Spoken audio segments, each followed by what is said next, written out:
తాకట్లో ఉన్న మీ బంగారాన్ని విడిపించి ఆ రోజు ఆన్లైన్ రేటుకి కొంటాం. Sharma gold company. నమస్తే, వెల్కమ్ టు సుమన్ టీవీ.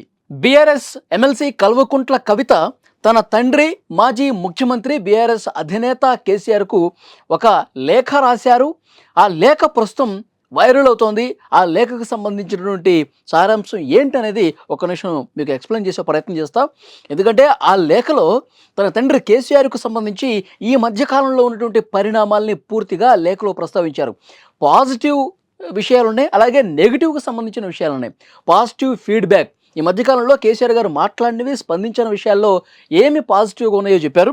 తర్వాత నెగిటివ్ ఫీడ్బ్యాక్ కూడా ఇచ్చారు కవిత గారు. ఆ నెగిటివ్ ఫీడ్బ్యాక్ గురించి ప్రస్తుతం చర్చనీయాంశమైంది. నెగిటివ్ ఫీడ్బ్యాక్ ఏమి ఇచ్చారు? తన తండ్రి కేసీఆర్ ఏ విషయాల్లో సరిగా స్పందించలేదు, ఏ విషయాల మీద ప్రస్తుతం ప్రజల్లో చర్చ జరుగుతోంది, ఏది మాట్లాడి ఉంటే బాగుండేదని చర్చ జరుగుతోంది, పార్టీ అసలు ఏ విధంగా ముందుకు పోవాల్సినటువంటి అవసరం ఉంది, ఏ విషయాల మీద పార్టీలో చర్చ జరగాలి, ఇవన్నీ కూడా నెగిటివ్ ఫీడ్బ్యాక్ కింద కల్వకుంట్ల కవిత గారు తన తండ్రి కేసీఆర్కు లేఖ రూపంలో తెలియజేశారు.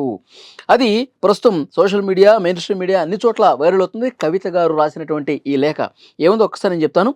మీరు ఉర్దూలో మాట్లాడకపోవటం అనేది బాలేదని చెప్పి కవిత గారు అన్నారు.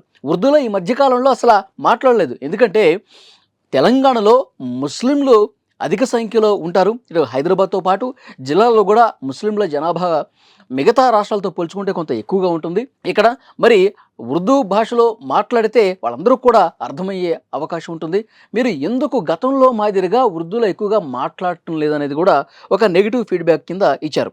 తర్వాత వక్ఫ్ బిల్లు కేంద్రం ఉభయ సభల్లో ఆమోదం తెలియజేసింది. తర్వాత రాష్ట్రపతి దగ్గరికి వెళ్ళింది. ఆ ఫైలు రాష్ట్రపతి కూడా ఆమోద ముద్ర వేశారు. వక్ఫ్ సవరణ బిల్లుకు సంబంధించి దేశవ్యాప్తంగా ముస్లింలు ఆందోళన చేసినటువంటి పరిస్థితి ఉంది. కొన్ని రాష్ట్రాల్లో తీవ్రమైనటువంటి వ్యతిరేకత వచ్చింది కేంద్ర ప్రభుత్వం మీద. భారతీయ జనతా పార్టీ ముస్లింల వ్యతిరేక చర్యలకు పాల్పడుతుందని చెప్పి మరి తెలంగాణ సాధించినటువంటి వ్యక్తిగా ఇక్కడ మాజీ ముఖ్యమంత్రి కేసీఆర్, బీఆర్ఎస్ పార్టీ అధ్యక్షులుగా ఉన్నటువంటి మీరు ముస్లింల విషయం వచ్చేసరికి అది చాలా కీలకమైనటువంటి సందర్భం కదా, మీరు మాట్లాడి ఉంటే బాగుండేది, ఎందుకు మాట్లాడలేదు అని ప్రశ్నించారు కల్వకుంట్ల కవిత గారు.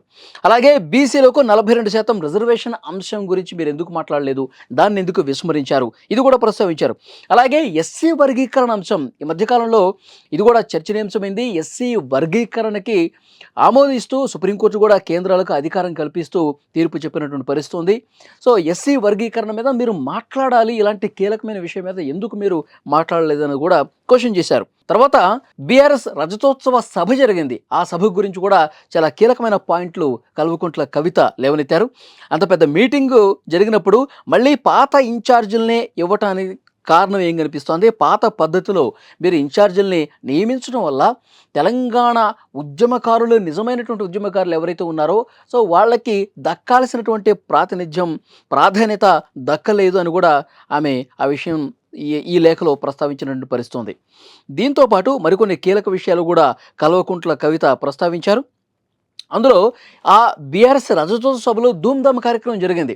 అది కూడా ఆశించినటువంటి ఫలితం ఇవ్వలేదు, సరిగా జరగలేదు. గతంలో బీఆర్ఎస్ ఏ సభ పెట్టినా తెలంగాణ ఉద్యమానికి సంబంధించినటువంటి ఆ పాటలు కావచ్చు, ఆ సాంస్కృతిక కార్యక్రమాలు కావచ్చు, ఇవన్నీ కూడా ప్రముఖ పాత్ర పోషించే సభల్లో. అలాంటి తెలంగాణ ధనం అనేది ఇక్కడ కనిపించలేదు. ఈ సభలో చాలా నిస్తేజంగా ఉందని కూడా ఆమె మాట్లాడినటువంటి పరిస్థితి ఉంది.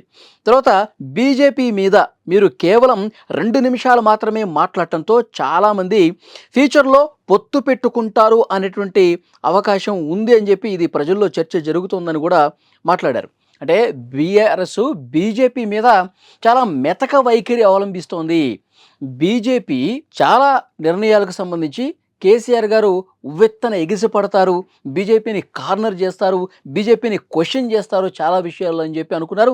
మన బీఆర్ఎస్ రజతోత్సవ సభ జరిగినప్పుడు కూడా కేవలం 2 నిమిషాల్లో బీజేపీ గురించి మాట్లాడి ముగించేశారు. కానీ ఇది సరైనటువంటి పద్ధతి కాదు అన్నట్లుగా అది కవిత గారి అభిప్రాయం ఉన్నట్టుగా కనిపిస్తోంది. ఎందుకంటే బీజేపీ మీద కవిత గారికి పీకల్లోతు కోపం ఉంది. ఎందుకంటే లిక్కర్ స్కామ్లో కవిత గారి పేరు రావటం, ఈడీ అరెస్ట్ చేయటం, తర్వాత సిబిఐ కూడా అరెస్ట్ చేయటం, కొన్ని నెలల పాటు ఆమె జైలు జీవితం గడిపారు తీహార్ జైల్లో. మరి అలాంటి బీజేపీ ఇక్కడ నన్ను ఇంత ఆవేదనకు గురి చేస్తే, బాధ పెడితే, ఇక్కడ తెలంగాణలో కూడా బీజేపీ ఎలా ఎదిగే ప్రయత్నం చేస్తుంది. మొన్న పార్లమెంట్ స్థానాల్లో కూడా బీఆర్ఎస్కి 0 వచ్చింది, బీజేపీకి 8 స్థానాలు వచ్చాయి. మరి అలాంటి బీజేపీతో టగ్ ఆఫ్ వార్ ఉండాలి. ఒక కేసీఆర్ అంటే పోరాట యోధుడు. బీజేపీ మీద ఇక ఒంటి కాళ్ళ మీద లేసి ఆయన ప్రచారం చేయాలి, విమర్శలు చేయాల్సినటువంటి పరిస్థితి ఉంది. కానీ ఎందుకు ఇంత మెతక వైఖరి కేసీఆర్ చూపిస్తున్నారు బీజేపీ పట్ల? బీజేపీ మీద ఏమన్నా ప్రేమ కనబరుస్తూ ఉన్నాడా? భవిష్యత్తులో బీజేపీతో పొత్తు పెట్టుకుంటాడని చెప్పి ఆలోచన ఏమన్నా ఉందా? ఇది ప్రజల్లో జరుగుతున్న చర్చ. మీరు దీనికి క్లారిటీ ఇవ్వాల్సి ఉంది. నిజంగా పొత్తు పెట్టుకునేది ఉంటే అది బహిరంగంగానే మొన్న రజతోత్సవ సభలోనే చెప్పే అవకాశం ఉండాలి కదా. ఎందుకు మీరు బీజేపీ గురించి మాట్లాడలేదని కూడా చాలా స్పష్టంగా కల్వకుంట్ల కవిత గారు ఈ లేఖలో వ్యక్తం చేసినటువంటి పరిస్థితి ఉంది. ఇంకా చాలా విషయాలు చెప్పారు. మరొక ముఖ్యమైన విషయం కూడా ఇందులో రాశారు. ఇంకొక విషయం, ఎమ్మెల్సీ ఎలక్షన్స్లో మనం పోటీ చేయలేదంటే బీజేపీకి హెల్ప్ చేశామనే అర్థం వస్తోంది. బీజేపీకి హెల్ప్ చేశామన్న మెసేజ్ కాంగ్రెస్ కూడా బలంగా తీసుకెళ్ళింది. ఎమ్మెల్సీ ఎలక్షన్స్లో పోటీ చేయలేదంటే బీజేపీకి సపోర్టు చేయటం కోసమే కేసీఆర్ ఈ నిర్ణయం తీసుకున్నాడని చెప్పి కాంగ్రెస్ ఆల్రెడీ ప్రజల్లో గెలిపోయింది. ఇప్పుడు ప్రజలు ఏమనుకుంటున్నారు? బీజేపీ బీఆర్ఎస్ కలిసిపోతున్నాయి కాబట్టి కాంగ్రెస్ వర్సెస్ బీజేపీయే, ఇక బీఆర్ఎస్ మనం లైట్ తీసుకోవాలి, ఈ భావన ఉంటుంది కదా ప్రజల్లో. మరి అది మీరే ఎందుకు కల్పిస్తున్నారు? ఇలాంటి చర్చకు మీరే అవకాశం ఎందుకు కల్పిస్తున్నారు అన్నది కూడా చాలా స్పష్టంగా కల్వకుంట్ల కవిత గారు ఈ లేఖలో ప్రస్తావించారు. ఈ పొలిటికల్ సినారియోను అడ్రస్ చేయడానికి మీరు స్పెసిఫిక్ ప్రోగ్రామ్స్ ఆర్ గైడ్లైన్స్ ఇస్తారని అందరూ ఎక్స్పెక్ట్ చేశారు, కానీ ఇది జరగట్లేదు. చాలా అసంతృప్తిగా ఉన్నారు క్యాడర్ కూడా. కేసీఆర్ గారు స్పందించాల్సినటువంటి రీతిలో స్పందించట్లేదు. వీటన్నిటికీ సమాధానం చెప్పాల్సిన అవసరం ఉంది. మీరు ఒకరోజు ఏదైనా ఒక మంచి మీటింగ్ కండక్ట్ చేయండి, వీటన్నిటికి సంబంధించి ఈ సందేహాలన్నింటినీ పటాపంచలు చేయండి. బీజేపీతో ఎలాంటి సంబంధం లేని చెప్తారా? చెప్పండి. లేదు బీజేపీతో మనం పొత్తు పెట్టుకోవాల్సిన అవసరం ఉందని చెప్తారా? చెప్పండి. సో క్లారిటీ ఇవ్వాల్సినటువంటి విషయాల్లో ఈ మధ్యకాలంలో పొలిటికల్గా జరిగినటువంటి ఈ డెవలప్మెంట్స్ మీద, జరిగినటువంటి ముఖ్యమైనటువంటి విషయాల మీద, స్పందించాల్సినటువంటి విషయాల మీద నేరుగా స్పందించండి. తెలంగాణ ప్రజలకు ఒక క్లారిటీ ఇవ్వండి. కేసీఆర్ మునుపటి కేసీఆర్ని మళ్ళీ చూపించాలన్నట్టుగా కవిత గారు తన అభిప్రాయాన్ని ఈ లేఖ రూపంలో వ్యక్తపరిచారు. మరి సోషల్ మీడియాలో అయితే తెగ చక్కర్లు కొడుతోంది. కల్వకుంట్ల కవిత గారి గురించి గతంలో కూడా చాలా రోజులుగా ఒక చర్చ అయితే జరుగుతుంది. తండ్రితో విభేదిస్తున్నారు, అన్నతో విభేదిస్తున్నారు, అసలు పూర్తిగా ఈ ఫ్యామిలీ, ఈ పార్టీ నుంచి ఆమె బయటకు రాబోతున్నారు అని చెప్పి చర్చ జరుగుతుంది. ఒక పొలిటికల్ పార్టీ పెట్టే ఆలోచనలో కూడా కవిత గారు ఉన్నారని చెప్పి ఇలాంటి చర్చ ఉంది. సో ఇప్పుడు లేఖ రూపంలో ఇన్ని ప్రశ్నలు సంధించినటువంటి నేపథ్యంలో కేసీఆర్ గారిని ఇన్ని ప్రశ్నలతో పూర్తిగా ఒక పోరాట యోధుడిగా అద్భుతంగా తెలంగాణ సిద్ధించిన తర్వాత ముఖ్యమంత్రిగా పనిచేసినటువంటి కేసీఆర్ని కూతురు నేరుగా ఈ విధంగా ప్రశ్నించడాన్ని తెలంగాణ సమాజం కూడా పూర్తిగా చర్చిస్తోంది. దీని మీద మరి కేసీఆర్ ఏ విధంగా కౌంటర్ ఇస్తారు, లేకపోతే ఇది ఉత్తిత్తి లెటరా? దీని మీద కవిత గారు ఇంతవరకు స్పందించలేదు. ఇప్పటివరకు నేను వీడియో చేసే సమయానికి ఇంకా ఖండించలేదు. మరి దీని మీద ఏమన్నా మాట్లాడతారా? ఇది నిజమే, నేను తండ్రికి రాసిన లేఖ ఇదే, నాకున్నటువంటి అనుమానాలు, నాకు నా మనసులో ఉన్నటువంటి భావాలు నేను వ్యక్తపరిచానని చెప్తారా, లేకపోతే ఇదంతా ఉత్తిదే అని చెప్తారన్నది కూడా ఆమె క్లారిటీ ఇవ్వాల్సినటువంటి అవసరం ఉంది. ఇప్పటివరకు అయితే బీఆర్ఎస్ పార్టీ నుంచి కూడా ఎలాంటి స్పందన రాలేదు. ఇక భవిష్యత్తులో ఏమైనా వస్తుందేమో చూడాలి.